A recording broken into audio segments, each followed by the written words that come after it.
আলোচনা শোনার পরে সবার আমল করার মন মানসিকতা আছে তো ইনশাআল্লাহ? দেখি খার নাই হাত উঠায়, ওই দেখছেন এদের নাই। ভাইরা আমার, মহান আল্লাহ রাব্বুল আলামিন আমাদের সবাইকে আল্লাহর ইবাদতের জন্যই সৃষ্টি করছেন। কথা বলেন ঠিক নেই? আরো জোরে বলেন। আল্লাহ যে আমাদের সবাইকে ইবাদতের জন্য বানাইছেন, এটা কি আমার কথা না আল্লাহর কথা? আর একটু জোরে কন। আল্লাহ নিজে বলেন, ওয়ামা খালাকতুল জিন্না ওয়াল ইনসা ইল্লা লিয়াবুদুন।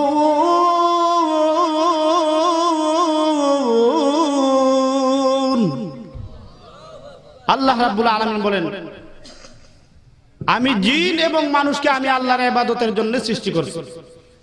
ভাইরা আমার, এই জন্য তাফসীর মাহফিলের মধ্যে আমরা যা কিছুই শুনবো আমরা আমল করব। কথা বলেন ঠিক কিনা?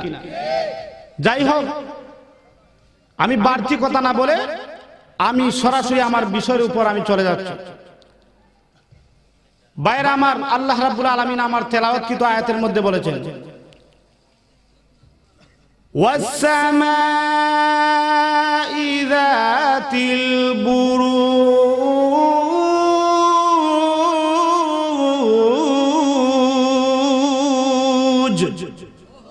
আর একটু জোরে বলেন না আল্লাহু আকবার।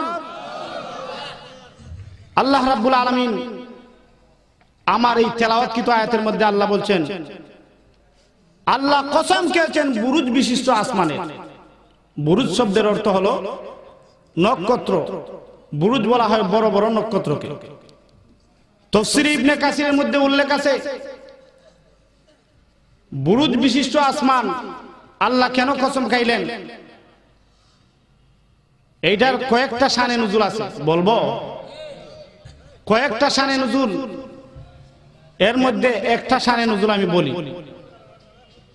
বাইরে আমার লক্ষ্য করে দেখুন, আল্লাহ নবী বিশ্ব নবী রাহমাতুল লিল আলামিনের সাহাবী হযরত আলী রাদিয়াল্লাহু তাআলা আনহু, উনি বলেন,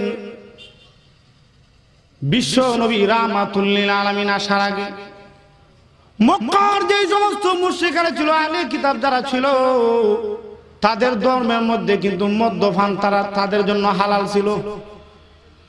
কিন্তু আমাদের ধর্মের মধ্যে হালাল না হারাম? আর একটু জোরে কন।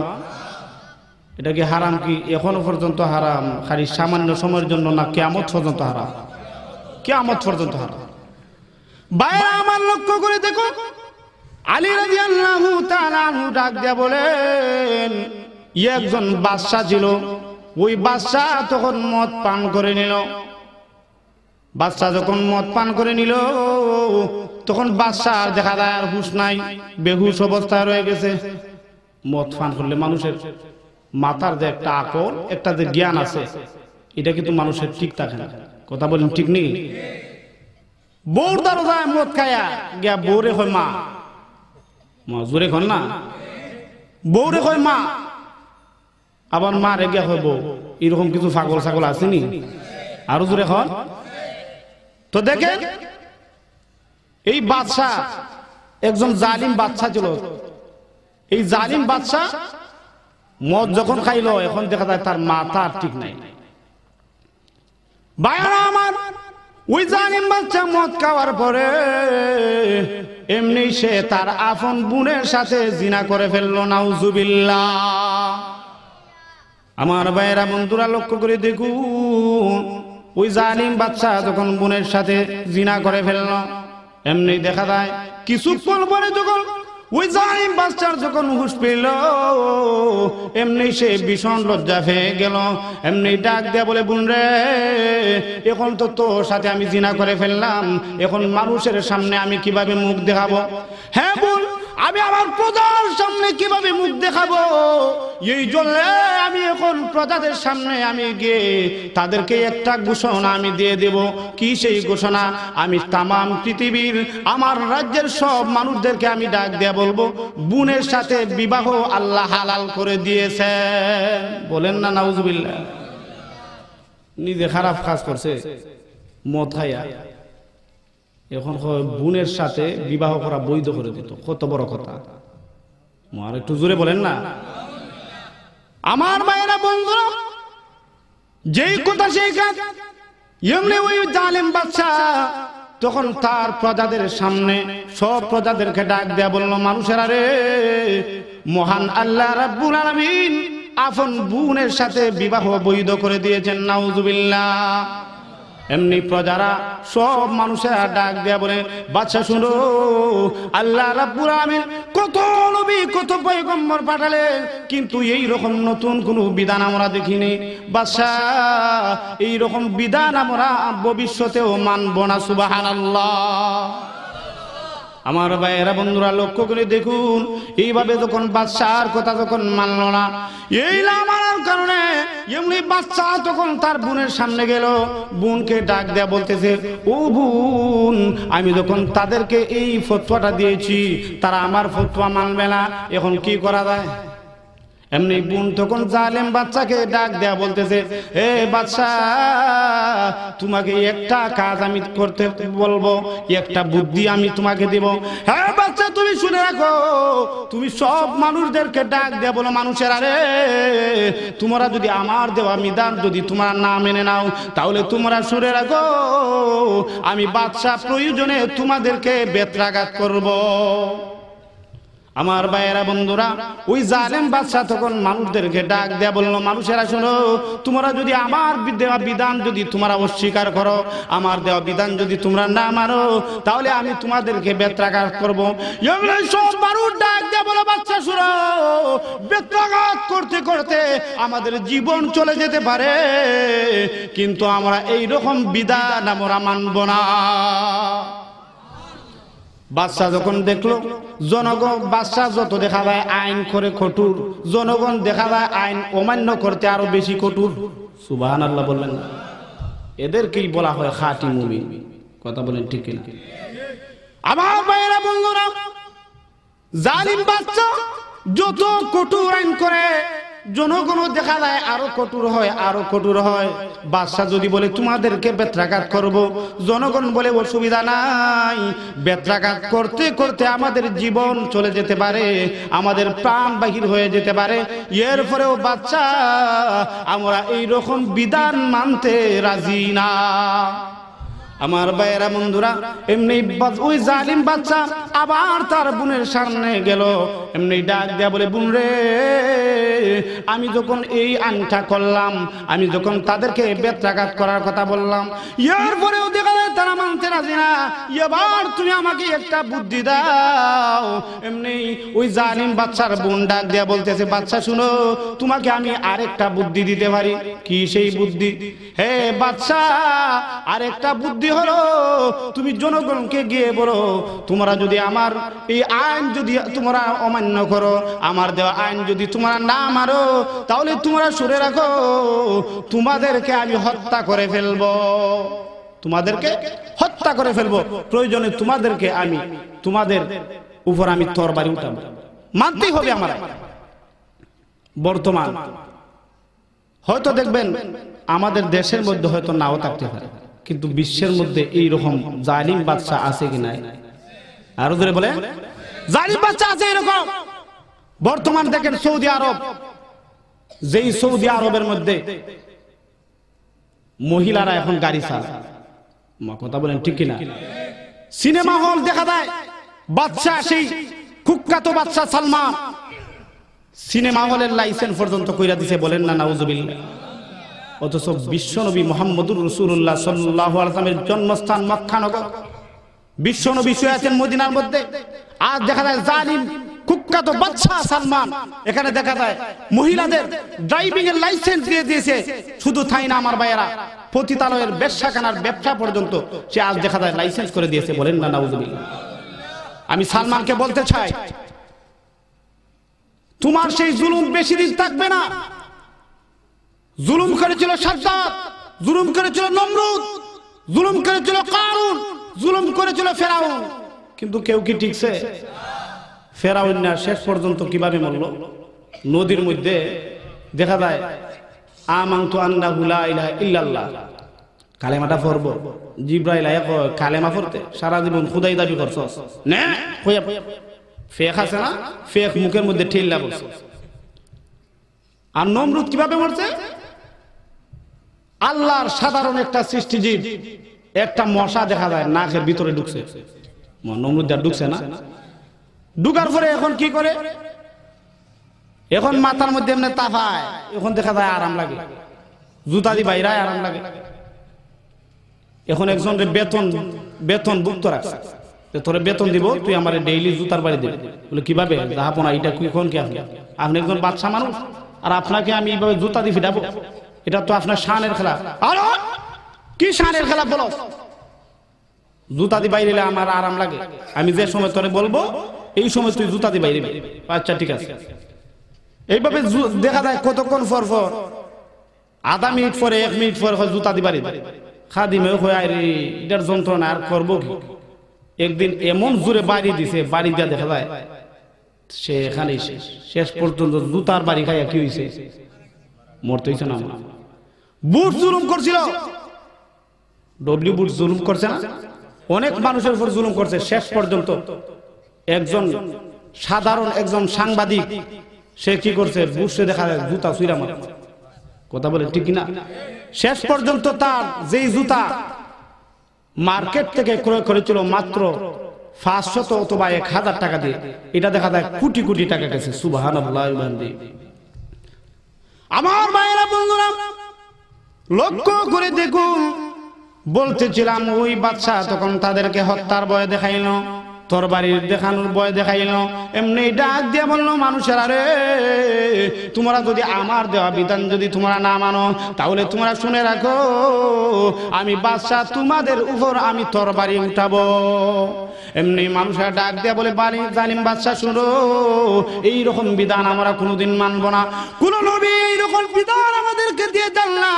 হ্যাঁ বাচ্চা তুমি শুনে রাখো আমাদের প্রাণ চলে যাইতে পারে, এরপরে তোমার দেওয়া বিধান আমরা মানব না। আমার ভাইয়েরা বন্ধুরা লক্ষ্য করে দেখুন, বাদশা যখন দেখেছে যত কঠোর আইন করে জনগণ দেখা যায় আরো কঠোর হয়, এমনি বাদশা তখন তার রাজ্যের সব চাকর বাকরকে ডাক দেয়া বলতেছে, ও সৈন্যরা তোমরা বিশাল আকারে একটা গর্ত খনন করো। বাদশার কথা অনুযায়ী বিশাল একটা গর্ত খনন করা হলো। গর্ত খনন করার পরে ওই গর্তের মধ্যে দেখা গেল এমন ভাবে দাও দাও আগুন তখন জ্বালানো হলো, দাও দাও জাহান দাও দাও আগুন তখন জ্বালানো হলো। ওই আগুনটা এত বিশাল পরিমাণে ছিল, তখন তাদের সবাইকে সব আল্লাহওয়ালা ইমানদার মুমিনদেরকে নিয়ে ওই গর্তের কাছে গেল, আগুনের গর্তের কাছে নিয়ে ডাক দেয়া বলতেছে, মানুষেরা শুনো তোমরা এখনো বলো আমি বাদশা এই বিধানটা দেব, ওই বিধানটা যদি তোমরা মেনে নাও তাহলে তোমাদেরকে এই অগ্নিকুণ্ডের মধ্যে ফেলে দেওয়া হবে না, আর যদি তোমরা না মানো তাহলে তোমাদের সবাইকে অগ্নিকুণ্ডের মধ্যে ফেলে দেওয়া হবে। এমনি ওই সমস্ত মানুষেরা ডাক দেয়া বলে বাদশা অসুবিধা নাই, আমাদেরকে এই অগ্নিকুণ্ডের মধ্যে ফেলে দিন, এরপরেও আমরা তোমার দেওয়া এই আল্লাহর যে বিধান, আল্লাহর বিধানের পরিপন্থী বিধান, উল্টা বিধান তুমি দিবা। বাদশা অসুবিধা নাই, আগুনের মধ্যে জ্বলতে রাজি। সুবহানাল্লাহ। বাদশা সবাইকে দেখা যায় আগুন দিয়ে জ্বালিয়ে সারকার করে দিল। এই জালেম বাদশা, এই বাদশা যখন সমস্ত এই মুমিন মুসলমানদেরকে আগুন দ্বারা হত্যা করলো, তখন আল্লাহ রাব্বুল আলামিন এই সমস্ত মুমিন মুসলমানদের আল্লাহ সান্ত্বনা দেওয়ার জন্য সূরাতুল বুরুজ আল্লাহ নাজিল করলেন। ভাইরা আমার, এইটা হলো একটা শানে নুজুল তাফসীর ইবনে কাসিরের 4 নম্বর খণ্ডের মধ্যে। আরেকটা শানে নুজুল দেখলাম, এইখানের মধ্যে আরেকজন জালেম বাদশা ছিল। এই জালেম বাদশা তার রাষ্ট্রের মধ্যে আইন করেছিল, শাসন ব্যবস্থা চালু করেছিল যে আমার রাষ্ট্রের মধ্যে সবাই মূর্তি পূজা করবে। বলেন না নাউজুবিল্লাহ। মূর্তি পূজা, গাছের পূজা, মাছের পূজা, আগুনের পূজা, কত পূজা যে আরো আছে, এইগুলাই শুধু করবে। এইগুলা ব্যতীত আর কেউ মূর্তির বিরোধিতাও কেউ করবে। এইটা যখন করলো, এখন আল্লাহওয়ালা কিছু ইমানদার, আল্লাহওয়ালা কিছু মুমিন মুসলমান, তারা তখন দেখলো যে জালেম বাদশা যেটা করছে এটা যেহেতু তৌহিদ ইলাহি আল্লাহ রাব্বুল আলামিনের একত্ববাদের সাথে সংঘর্ষ, এই জন্য তারা কিছু আল্লাহওয়ালা মুমিন মুসলমান ইমানদারেরা নির্জনে বসে গোপনে একটা গুহার মধ্যে গিয়ে আল্লাহর নাম শুরু করে দিল। বলেন না সুবহানাল্লাহ। কথা আছে যেখানেই নমরুদ সেখানেই ইব্রাহিম, যেখানেই ফেরাউন সেখানেই মুসা, যেখানেই আবু জেহেল সেখানেই মুহাম্মদ। কথা বলেন ঠিক কিনা? হক বাতিল সূচনা লগ্ন থেকে ছিল, পৃথিবীর সূচনা লগ্ন থেকে ছিল, কিয়ামত পর্যন্ত হক এবং বাতিল থাকবে। কথা বলেন ঠিক কিনা? যেহেতু এইখানের মধ্যে আল্লাহর জমিনের মধ্যে মূর্তি পূজা আছে, মূর্তি পূজারা আছে, মূর্তি পূজারীরা যেহেতু এখানে আছে, এখানের মধ্যে আল্লাহর খাস কিছু মুমিন বান্দারাও থাকবে, এটাই স্বাভাবিক। আমার ভাইয়েরা বন্ধুরা, এখন বাদশার কাছে খবর গেল যে তারা মূর্তি পূজা করে না, এক আল্লাহর ইবাদত করে। আমার ভাইয়েরা বন্ধুরা লক্ষ্য করে দেখুন, এমনি বাচ্চা তখন ডাক দিয়া বলল, এদেরকে আমার দরবারে এদেরকে উপস্থিত করো, এদেরকে গ্রেফতার করে তখন তাদেরকে আনা হলো। বাচ্চা ডাক দিয়া বলল, মানুষেরা রে, তোমাদের তো দেখা যায় সাহস কম না। আমি এই আমার রাজ্যের মধ্যে আমি মূর্তি পূজা বৈধ করেছি, এখন দেখা যায় তোমরা মূর্তি পূজা করো না, ব্যাপারটা কি, ঘটনা কি, তোমরা কিসের ইবাদত করো? এমনি মুমিন মুসলমান আল্লাহওয়ালা ইমানদারেরা ডাক দিয়ে বলতেছে, বাচ্চা শুনো, আমরা শুধু এক আল্লাহর ইবাদত করতেছি। হ্যাঁ বাচ্চা তুমি শুনে রাখো, এক আল্লাহ ছাড়া আমরা কাউকে আমরা ভয় করি না, কাউকে পরোয়া করি না। কথা বলেন ঠিক কিনা? আল্লাহ রাব্বুল আলামিন বলেন, ইন্নাল্লাযীনা ক্বালু রাব্বুনাল্লাহ সুম্মা ইসতাকামু তাতানাজ্জালু আলাইহিমুল মালাঈকাতু আল্লা তাখাফু ওয়া লা তাহজানু ওয়া আবশিরু বিল জান্নাতিল্লাতী কুনতুম তুআদুন। আল্লাহ রাব্বুল আলামিন বলেন, নিশ্চয়ই যারা বলেছে আমাদের রব আল্লাহ, যারা স্বীকার করেছে আমাদের রব আল্লাহ, এই কথার উপর যারা রব স্বীকারোক্তির উপর যারা ইস্তেকামত থেকেছে, তাতানাজ্জালু আলাইহিমুল মালাঈকাতু আল্লা তাখাফু ওয়া লা তাহজানু। আল্লাহ বলেন, মরণের সময় আমি আল্লাহ রাব্বুল আলামিন তাদের কাছে রহমতের ফেরেশতা পাঠাবো। আল্লা তাখাফু ওয়া লা তাহজানু, তাদের কোনো ভয় নাই, তাদের কোনো চিন্তা নাই। ওয়া আবশিরু বিল জান্নাহ, তাদের জন্য জান্নাতের সুসংবাদ। সুবহানাল্লাহ। আমার মায়েরা বন্ধুরা লক্ষ্য করে দেখুন, এই বাচ্চা যখন তাদেরকে বলল তোমরা মূর্তি পূজা করতে হবে, তারা ডাক দিয়ে বলল, বাচ্চা না, আমরা কখনো মূর্তি পূজা করব না, আমরা আল্লাহর ইবাদত করব। এমনি বাচ্চা ডাক দিয়ে বলতেছে, মানুষেরা রে, তোমরা যদি আল্লাহর ইবাদত না ছাড়ো, তাহলে তোমাদেরকে আমি অগ্নিকুণ্ডে ফেলে নিক্ষেপ করে আমি তোমাদেরকে হত্যা করে ফেলবো। তারা বলে, অসুবিধা নাই। সুবহানাল্লাহ বলেন। আমার মায়েরা বন্ধুরা লক্ষ্য করে দেখুন, এমনি বাচ্চা তখন বিশাল আকারের একটা গর্ত খনন করলো, এইখানের মধ্যে আবার দাও দাও করে তখন আগুন ধরানো হলো। এমনি আল্লাহওয়ালা মুমিন মুসলমানদেরকে নিয়ে ওই গর্তের সামনে তখন উপস্থিত করা হলো। বাচ্চা ডাক দিয়ে বলতেছে, ও মানুষেরা তোমরা শুনে রাখো, যারা এই কথা স্বীকার করবে, মূর্তি পূজা করবে, গাছের পূজা, মাছের পূজা, আগুনের পূজা করবে, তাদেরকে আমি বাদশা মুক্তি দিয়ে দিব। কিন্তু যারা এর বিরোধিতা করবে, আমি তাদের সবাইকে এই অগ্নিকুণ্ডের মধ্যে ফেলে হত্যা করব। এই কথা তখন বলছে, এখন দেখা যায় মানুষের মধ্যে দুই দল হইয়া গেছে। অর্থাৎ যারা ছোট ছোট ছোট যারা, এরা কিন্তু ভয় পাইয়া গেছে। এমনি বড়রা তখন ডাক দেয়া বলতেছে, রে আমাদের সন্তানেরা তোমরা শুনে রাখো, আজকের দিনে যদি আমরা আগুনের মধ্যে জ্বলে যাই, আজকের দিনে যদি আমরা এই আগুনের মধ্যে জ্বলে পুড়ে ছারখার হয়ে যাই, মৃত্যুবরণ করি, তাহলে তোমরা শুনে রাখো, কিয়ামতের দিন কঠিন হাসরের ময়দানে মহান আল্লাহ রাব্বুল আলামিন আমাদেরকে জান্নাতের মধ্যে দিবেন, আর কোনোদিন জাহান্নামের আগুনের মধ্যে জ্বলতে হবে না। এই কথা যখন বললো, এই কথা বলে কালেমা পড়ে সবাই দেখা যায় অগ্নিকুণ্ডের মধ্যে ঝাঁপায় পড়লো। এই ছিল আরেকটা ঘটনা, আরেকটা শানে নুজুল। আমার ভাইয়েরা বন্ধুরা দেখেন, এটা হলো মুমিনের অগ্নি পরীক্ষা।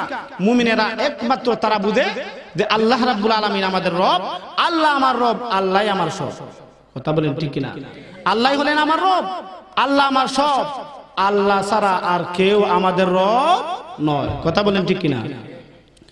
আল্লাহ আমার রব, এই রবি আমার সব, আল্লাহ আমার রব, এই রবি আমার সব, দমে দমে তবু মনে তারি অনুভব। কথা বলেন ঠিক কিনা? আমার ভাইরা বন্ধুরা দেখেন, যুগে যুগে মুসলমানদের উপর এইভাবে আগুনের নির্যাতন, বিভিন্ন জুলুম নির্যাতন হয়েছিল।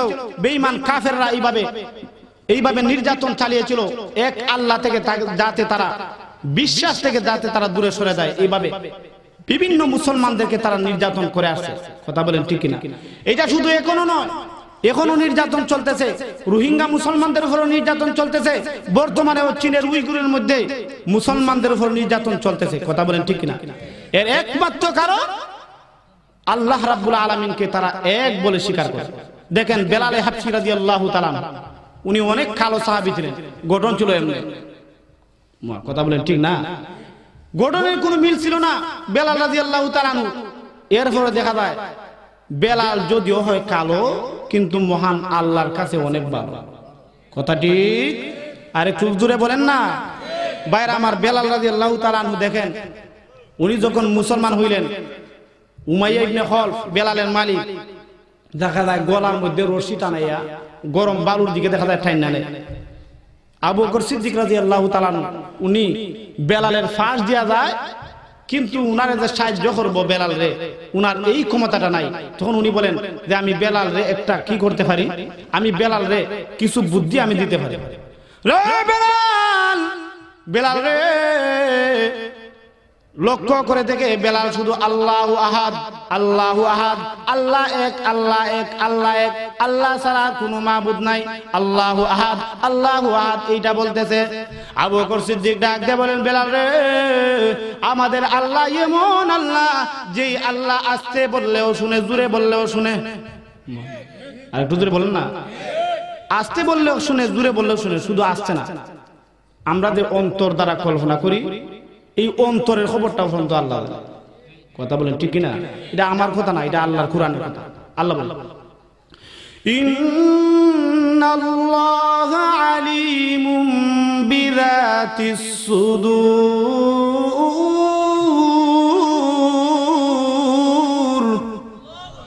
আল্লাহ বলেন, ও মানুষেরা, নিশ্চয়ই আমি আল্লাহ তোমাদের অন্তরের মধ্যে যে কাল্পনিক একটা বিষয়, এই কাল্পনিক বিষয়টা আমি আল্লাহ জানি। বলেন না সুবহানাল্লাহ? সুবহানাল্লাহ যেমন আসতে হইলে সুবহানাল্লাহ, আলহামদুলিল্লাহ, আল্লাহু আকবার, এগুলা যত বলা যায় এগুলা ভাই লাভ, কোনো লস না। কেন না?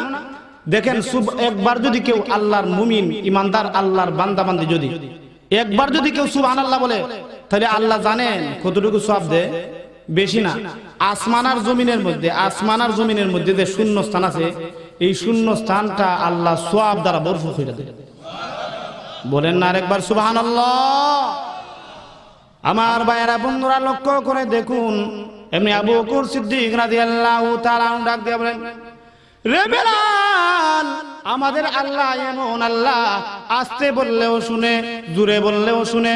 বেলাল রে, তুমি যখন জোরে জোরে আল্লাহু আহাদ, আল্লাহু আহাদ বলো, তোমার মালিক উমাইয়া ইবনে খলফ তখন আল্লাহু আহাদ, আল্লাহু আহাদ শুনে। বেলাল রে, এই জন্য তোমাকে কষ্ট দেয়, গরম বালুর দিকে রশি লাগাইয়া টানে। ও বেলাল, তোমার বুকের উপর দেখা যায় 1 মণ 2 মণ 3 মণ 7 মণ ওজনের পাথর দেয়। আমার ভাইয়েরা বলবো, বেলালকে তখন বললেন, তুমি আস্তে আস্তে আল্লাহু আহাদ, আস্তে আস্তে আল্লাহু আহাদ বলবে। আবু বকর সিদ্দিক বলেন, আমি এর পরের দিন আমি যাই, গিয়া দেখি বেলালের মালিক বেলালের চাবুক দিয়া ফিটায়, আর বেলাল আল্লাহু আহাদ, আল্লাহু আহাদ জোরে জোরে পড়ে। আবু বকর সিদ্দিক মনে মনে পড়ে, বেলাল তো দেখা যায় বহুত গাবড়া। বেলালে বললাম যে আস্তে আস্তে কই, আস্তে আস্তে কই, যখন জোরে জোরে হয় তে খা ফিডা ফিডা দিয়া যখন তারা অস্থির হইয়া, এখন দেখা যায় আর বালা লাগে না, চইলা গেছে। আবু বকর সিদ্দিক গেছে, হে বেলাল, তোমার না গতকাল কইলাম যে আস্তে আস্তে আল্লাহু আহাদ কইতা, কিন্তু এখন জোরে জোরে হো, ফিডা খাও, অসুবিধা নেই। এমনি বেলাল রাদিয়াল্লাহু তাআলা ডাক দেন, হে আবু বকর সিদ্দিক, আপনি হইলেন নবীর প্রধান সাহাবী, আপনি আমার মুরব্বী, মুরব্বীদের কথা রাখন লাগে। কিন্তু আবু বকর সিদ্দিক তুমি জানো রে, ওই বেঈমান কাফেররা যখন আমাকে চাবুক দিয়ে ফিটায়, আমি যখন আল্লাহু আহাদ আল্লাহু আহাদ বলি, এত মধুর এত মজা লাগে, তখন ওই বেঈমানদের মাইরের কষ্ট আমি বেলাল আর টের পাই না। সুবহানাল্লাহ। দেখেন একই বলে মুমিনের ঈমানি পরীক্ষা, বলেন না সুবহানাল্লাহ। শেষ পরিণতি বেলাল রাদিয়াল্লাহু তাআলা উনিও দেখা যায় মুক্তি পাইছে, কিন্তু ঈমানের পরীক্ষা দিতে হয়েছে কিনা। যুগে যুগে এইভাবে মুসলমানদেরকে ঈমানের পরীক্ষা আমার ভাইরা দিতেছে। আপনাদেরকে আমাকেও হয়তো আল্লাহ ঈমানের পরীক্ষা করতে পারেন কিনা। এই জন্য আমরা কি প্রস্তুত না? সব সময় প্রস্তুত থাকতে হবে ভাইরা আমার। এই যে বলছিলাম বাদশা, জালিম বাদশা, দুইটা শানে নুজুল বলছিলাম, আরেকটা বলবো, বলার পরে এরপরে আমি সূরা বুরুজের এইভাবে আংশিক আংশিক আয়াতের তাফসীর করব ইনশাআল্লাহ তাআলা। আসহাবে উখদুদের আরেকটা ঘটনা আছে আমার ভাইয়েরা। সেই ঘটনা হলো সুন্দর একটা ঘটনা। রাসূল করিম সাল্লাল্লাহু আলাইহি ওয়াসাল্লাম দুনিয়াতে আগমনের 70 বছর আগে একজন জালেম বাদশা ছিল, তার নাম হলো ইউসুফ জুনওয়াস। কি নাম? সবাই বলেন ইউসুফ জুনওয়াস। ইউসুফ জুনওয়াসের সময় বিজ্ঞ একজন জাদুঘর ছিল। সেই জাদুঘরের যখন মরণের সময় এসে গেল, বৃদ্ধকাল এসে গেল, জাদুঘর তখন ডাক দেয়া বলতেছে, ও ইউসুফ জুনওয়াস, আমার তো বৃদ্ধকাল এসে গেছে, হয়তো আমি মারা যাব, তাই একজন মেধাবী একজন বালককে তুমি প্রস্তুত করো, তাকে আমি আমার জাদুগুলো আমি শিক্ষা দিয়ে দেব। বাদশা তখন একজন মেধাবী বালককে কি করলো? প্রস্তুত করলো। সে অত্যন্ত মেধাবী ছিল বালকটি। আর বালক দেখা যায় রোজ রোজ জাদু শিক্ষা করা যায়। একদিন এই মেধাবী বালক যখন জাদুঘরের কাছে যাবে, হঠাৎ করে দেখে একজন ধর্মগুরু যিনি ওয়াজ নসিহত করতেছেন, জাহান্নামের আগুনের ভয় দেখাইতেছেন, জান্নাতের কথা শুনাইতেছেন, কবরের আযাব, হাশরের মাঠের কি অবস্থা হবে, এইগুলা উনি ওয়াজ করতেছে। উনি যখন এইভাবে ওয়াজ করতেছে, তখন এই বালকটা তখন এই ধর্মগুরুর কাছে তখন বসে এইগুলা শুনতে লাগলো। শুনতে শুনতে এখন ধর্মগুরু ডাক দিয়ে বলতেছে, বালক, ও বাবা, তুমি যে আমার কাছে বসছো, এখন তোমার মা বাবা বাদশার হুকুমে তোমাকে জাদুকরের কাছে জাদু শিক্ষা করার জন্য তোমাকে ফাটায়। এখন জাদুকরও তোমাকে ফিটায়, মা বাবাও দেখা যায় দেরি করলে ফিটায়। এখন তুমি একটা কাজ করবে, যদি মা বাবা তোমাকে বলে যে তোমার এত দেরি হলো কেন, তুমি বলবে তোমার যে উস্তাদ জাদুঘর সে দেরিতে ছুটি দিছে। আর জাদুঘর যদি বলে যে তুমি এত দেরি করলে কেন, তুমি বলবে যে মা একটা কাজের জন্য আমাকে আটকে রেখেছে। আমার ভাইয়েরা বন্ধুরা, লক্ষ্য করে দেখুন, ওই বালকটি যখন না আসা যাওয়া করে দেরিতে যাওয়ার জন্য, জাদুকরের কাছে দেরিতে যাওয়ার জন্য, জাদুকর দেখা যায় ফিটায়। বাড়িতে যখন আবার যায়, মা বাবা আবার বলে এত দেরি হলো কেন। মা বাবাকে বলে জাদুকর যিনি আমাকে জাদু শিক্ষা দেন, উনি আমাকে দেরি করে ছুটি দিয়েছে, এই জন্য মা বাবাও দেখা যায় দেরি হওয়ার জন্য মারে। আমার বাইরে বন্ধুরা, ওই বালকটি তখন ধর্মগুরুর কাছ থেকে ওয়াজ নসিহত শুনে এমন কিছু ইসমে আজম, আল্লাহর ইসমে আজম, আল্লাহর সিফাতের নাম শিখে ফেলেছে। শিক্ষা করার পরে হঠাৎ করে ওই বালকটা যখন রাস্তার কাছ দিয়ে যায়, এমনি দেখে অনেক মানুষ এই রাস্তার মধ্যে আছে। এই পাশে দেখা যায় একদল, আরেক পাশে আরেক দল। হঠাৎ করে লক্ষ্য করে দেখে মাঝখানের মধ্যে দেখা যায় একটা জানোয়ার পড়ে রয়েছে, বিশাল আকারের একটা জানোয়ার। ওই জানোয়ারের জন্য এই ফাঁসের মানুষ ওই ফাঁসে যেতে পারে না, ওই ফাঁসের মানুষ এই ফাঁসের মধ্যে যেতে পারে না।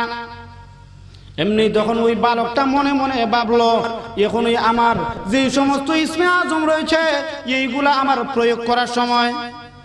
এমনি ওই বালকটি আল্লাহর দরবারে তখন হাত উঠাইছে।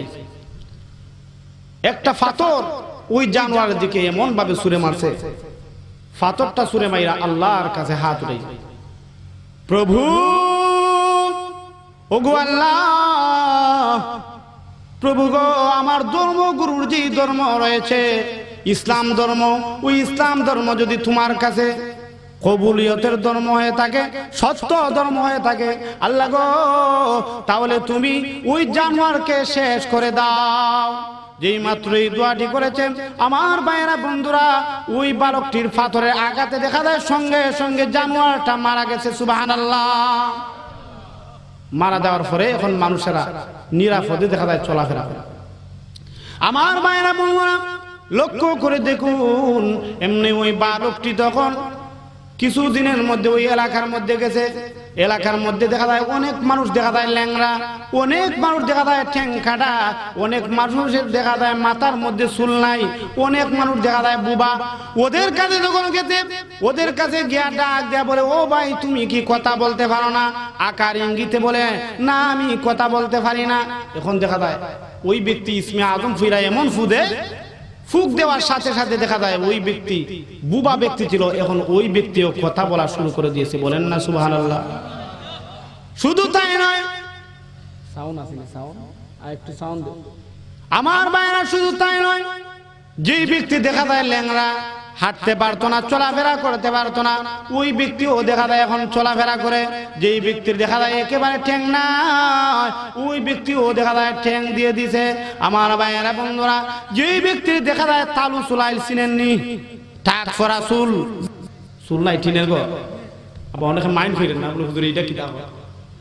আমার ভাইয়েরা বললাম, ওই ব্যক্তিও দেখা যায় ওই বালকটা তখন ওই ব্যক্তির জন্য দেখা যায় আল্লাহর দরবারে হাত তুলে, প্রভু গো ওই ব্যক্তির মাথার মধ্যে তুমি চুল দিয়ে দাও, নতুন চুল গজিয়ে দাও। আল্লাহ দেখা যায় নতুন চুল গজায়া দেয়। সুবহানাল্লাহ। দেশের মধ্যে সারা ফিরা গেছে যে অমুক এলাকার অমুক একটা বালক, তার নাম হলো আব্দুল্লাহ বিন তামের।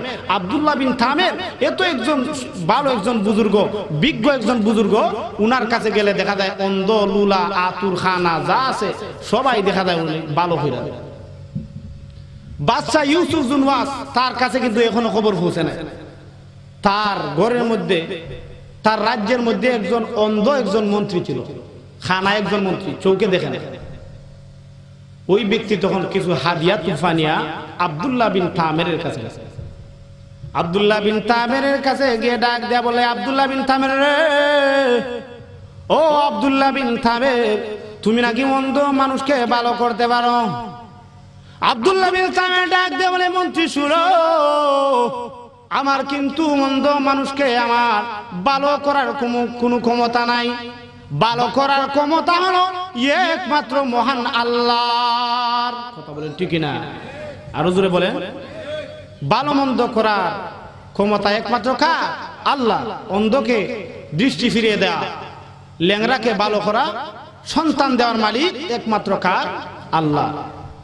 কিন্তু আমাদের দেশের মধ্যে কিছু পাগল ছাগল আছে, এরা কিন্তু দেখবেন মাথার মধ্যে গিয়া অমুক বাবা তমুক বাবা, অমুক বাবায় সন্তান দিল। সন্তান দেওয়ার মালিককে আরো জোরে বলেন না।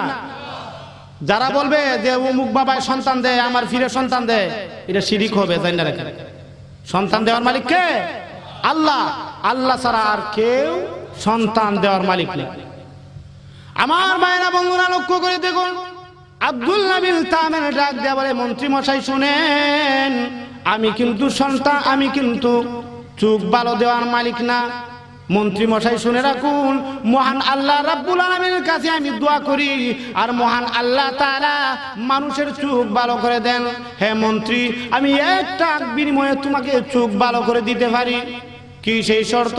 শর্তটা হলো, মন্ত্রী রে, তুমি যদি আমাকে কথা দাও, তুমি যদি আমার কাছে ওয়াদাবদ্ধ হও, তুমি মুসলমান হইবা, তাহলে আমি তোমার চোখকে, আমি আল্লাহর কাছে দোয়া করে তোমার চোখকে আমি ভালো করে দেব। মন্ত্রী বলে, অসুবিধা নেই, আমি চোখ দিয়া পৃথিবীটা আমি দেখি না। আব্দুল্লাহ বিন তামের, আমি চোখ দিয়ে দেখতে পারবো তো? বলে, হ্যাঁ তুমি দেখতে পারবা, কোনো সমস্যা নেই। বলতেছে, তাহলে অসুবিধা নাই, তুমি আগে চোখ ভালো করো, এরপরে আমি মুসলমান হই। আমার ভাইয়েরা বন্ধুরা, এমনি আল্লাহর দরবারে তখন আব্দুল্লাহ বিন তামের তখন দোয়া করলেন, প্রভু আল্লাহ গো, বাদশা জালেম বাদশা ইউসুফ জুনওয়াসের একজন মন্ত্রী, ওই ব্যক্তি অন্ধ, আল্লাহ ওই অন্ধকে তুমি ভালো করে দাও। আব্দুল্লাহ বিন তামের যে মাত্র মহান আল্লাহ রাব্বুল আলামিনের নিকট দোয়া করেছে, দোয়া করতে দেরি, কিন্তু মহান আল্লাহ তার দোয়া কবুল করতে দেরি করেন নাই। সুবহানাল্লাহ। মুহূর্তের মধ্যে দেখা যায় মন্ত্রী মশাই চোখ দেখা যায় ভালো হয়ে গেছে। সঙ্গে সঙ্গে মন্ত্রী কালেমা পড়ে মুসলমান হয়ে গেল। মুসলমান হয়ে যাওয়ার পরে এই ব্যক্তি ওই মন্ত্রী তখন দেখা যায় বাদশার দরবারে গেছে। বাদশার দরবারে গিয়া দেখা যায় আগে দেখা যায় অনুমানে আতায়া মাউত কোনটা ইটা কোনটা দেখতো না, তখন দেখা খাস। বাদশা ইউসুফ জুনওয়াসের যখন লক্ষ্য করলো তার চোখ ভালো হয়ে গেছে। কি রে তোর চোখ ভালো করলো কেটা? আমার আল্লাহ। মানে আমি ভালো করছি, আমি তো তোর আল্লাহ। নাউজুবিল্লাহ। মন্ত্রী বলে আপনি আমার আল্লাহ না, আপনি এবং আমাদের আল্লাহ, আমাদের দুইজনের আল্লাহ একজন আছে। তাই নাকি? বলে হ্যাঁ। কে? মন্ত্রী বলতেছে উনি হলেন আল্লাহ, যিনি আসমান এবং জমিনের মালিক। আপনাকে এবং আমাকে আল্লাহ সৃষ্টি করছে। বাদশা ইউসুফ জুনওয়াস বলে মন্ত্রী তোর তো সাহস দেখা যায় কম না, বল তোরে এই মন্ত্রটা তোরে কে শিখাইছে? কেডায় তোর চোখ ভালো করছে? আর কে তোরে আল্লাহর উপর বিশ্বাস করাইছে?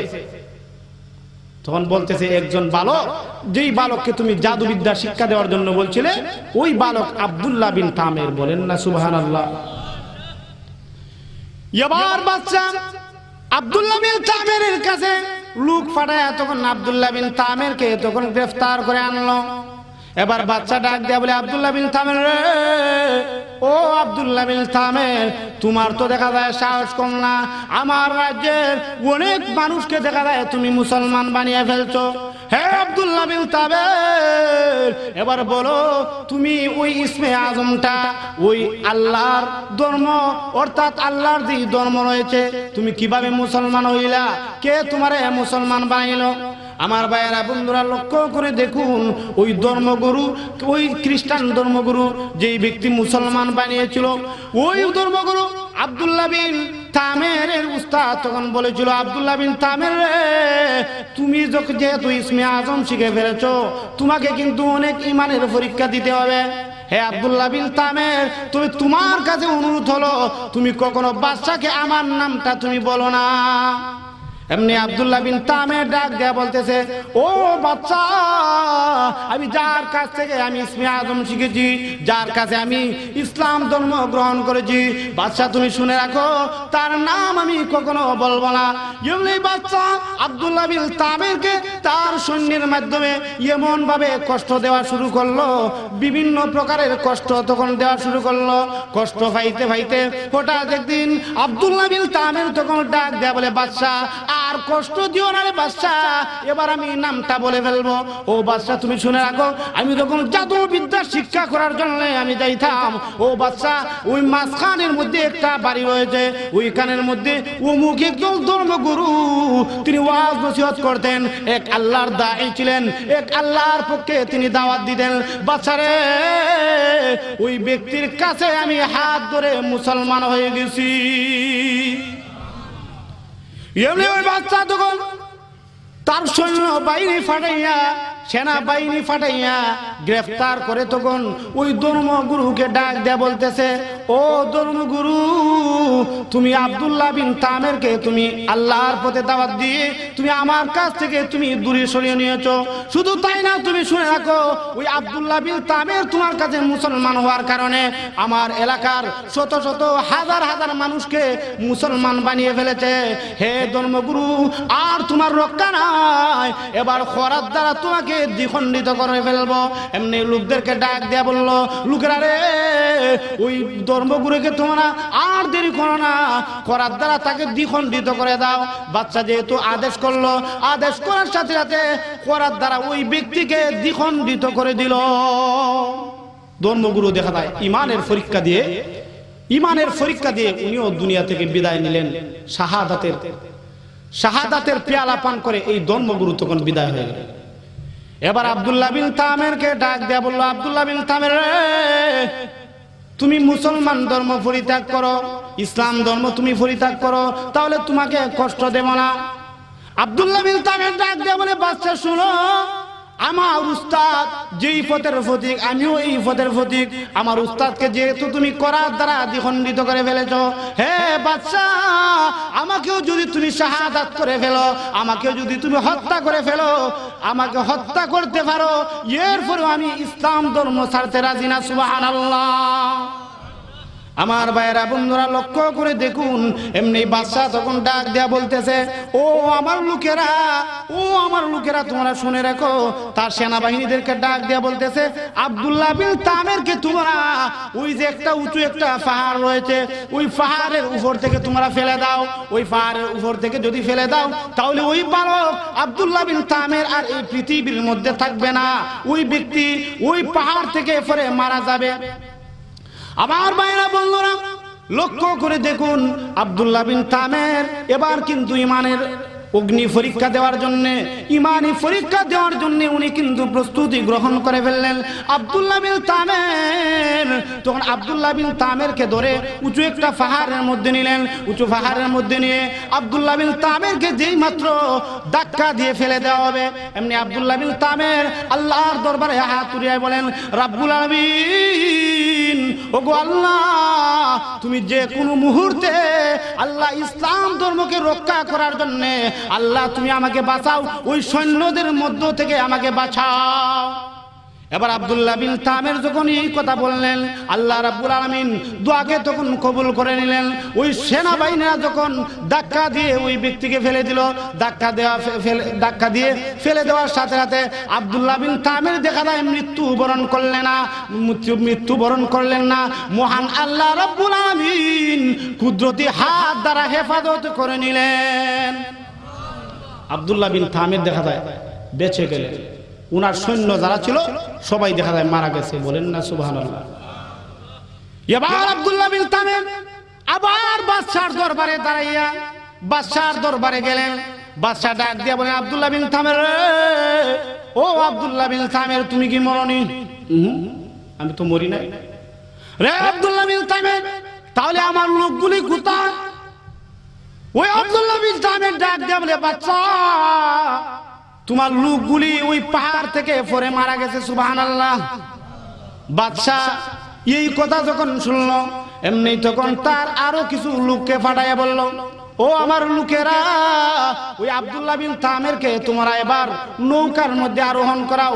নৌকায় নিয়ে ওই আব্দুল্লাহ বিন তামেরকে বিশাল একটা সাগরের মাঝখানের মধ্যে গিয়া ওই আব্দুল্লাহ বিন তামেরকে ধাক্কা দিয়া সাগরের মধ্যে ফেলে দিবে।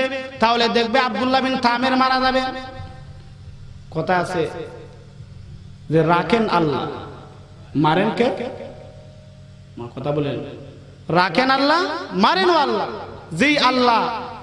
যেই আল্লাহ জন্ম দিলেন ওই আল্লাহ আবার কি করবেন? মৃত্যু দিবেন। কিন্তু আল্লাহ যদি হায়াত রাখে তাহলে কারো মারার কোনো ক্ষমতা নাই। আমার ভাইরা বন্ধুরা লক্ষ্য করে দেখুন, এবার আব্দুল্লাহ বিন তামেরকে তখন নৌকার মধ্যে নিয়ে গেল, বিশাল একটা সাগরের মাঝখানের মধ্যে গেল। এবার মাঝখানের মধ্যে যেই মাত্র গেল, এবার আব্দুল্লাহ বিন তামের আল্লাহর দরবারে হাত উঠায় ডাক দেয়া বলে, প্রভু, ওগো আল্লাহ, আমাকে ইসলাম ধর্মের জন্য কবুল করো। আল্লাহ আমাকে আরো কিছু দিনের জন্য হায়াত দেও। প্রভু গো, আমাকে ওই সেনাবাহিনীর হাত থেকে তুমি রক্ষা করো। আব্দুল্লাহ বিন তামের যখন এই দোয়া যখন করলেন, দোয়া করার সাথে সাথে মহান আল্লাহ রাব্বুল আলামিন আব্দুল্লাহ বিন তামের দোয়া তখন কবুল করে নিলেন। কবুল করে নেওয়ার সাথে সাথে হঠাৎ লক্ষ্য করে দেখা গেল, তখন সাগরের মধ্যে দেখা যায় বিশাল আকারের বড় বড় ঢেউ উঠলো।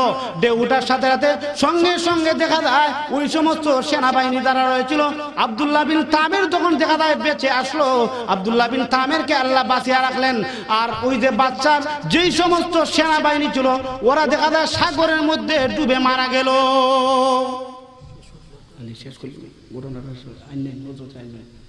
আমার ভাইয়েরা বন্ধুরা লক্ষ্য করে দেখুন, আব্দুল্লাহ বিন তামের আবার বাদশার দরবারে গেলেন। বাদশার দরবারে যখন গেলেন, এমনি বাদশা ডাক দিয়ে বলে, আব্দুল্লাহ বিন তামের, তুমি কি এখনো মরনি? আব্দুল্লাহ বিন তামের ডাক দিয়ে বলে, বাদশা শুনো, আমাকে কখনো তুমি মারতে পারবা না, তবে একটা শর্ত, একটা জিনিস আমি তোমাকে বলবো। এই কথা যদি বলি, আমার এই কথা যদি তুমি মানো, তাহলে আমাকে মারতে পারবা। বাদশা এর পরে মারতো। আচ্ছা ঠিক আছে বল। ওই বালক তখন বলল, আব্দুল্লাহ বিন তামের বলল যে যদি তুমি মুসলমান হও আর বলো বিসমিল্লাহি রব্বি হাযাল গুলাম, এই কথাটা যদি বলো তাহলে দেখবে এই কথা বলে আমার কাছ থেকে একটা তীর নিবে, এই তীর দিয়ে যদি আমাকে মারো তাহলে দেখবে আমি মৃত্যুবরণ করব, আর না হয় আমি মৃত্যুবরণ করব না। এইভাবে তখন বাদশা বলল আচ্ছা ঠিক আছে। আমার ভাইরা বললাম এবার আব্দুল্লাহ বিন তামের যেই বাক্যটা শিখাই দিল বিসমিল্লাহি রব্বি হাযাল গুলাম বলে যেই মাত্র তীর নিক্ষেপ করলো, তীর যেই মাত্র নিক্ষেপ করলো, নিক্ষেপ করার সাথে সাথে তখন দেখা যায় আব্দুল্লাহ বিন তামের মারা গেল। মারা যাওয়ার ফলে দেখা যায় যত মানুষ ছিল সবাই দেখা যায় মুসলমান হয়ে গেছে। তারা বলল যে আব্দুল্লাহ বিন তামের দেখা যায় এক আল্লাহর নাম নিয়ে দেখা যায় ওই ব্যক্তি অনেক মানুষে ভালো করছে, এরপরে ওই আল্লাহর নামে তীর মারার পর দেখা যায় আব্দুল্লাহ বিন তামের দেখা যায় মরছে। তাহলে বোঝা গেল এক আল্লাহ ছাড়া আর কোনো মাবুদ নাই, এই জন্য সব মানুষ মুসলমান হয়ে গেছে। সুবহানাল্লাহ। আমার ভাইয়ের বন্ধুরা, এই কথা বলেই যে যাই হোক আমি ইনশাআল্লাহ আজ প্রায় 3 বছর ধরে আমি এখানের মধ্যে আসি। যাই হোক আমি বাকি বিষয়গুলো আমি বলতে পারলাম না। ইনশাআল্লাহ তাআলা আগামী দিন যদি আপনাদেরকে সামনে পাই, আর আগামী দিনে ইনশাআল্লাহ একই বিষয়ের উপর আমি আলোচনা করে বিষয়টা শেষ করব।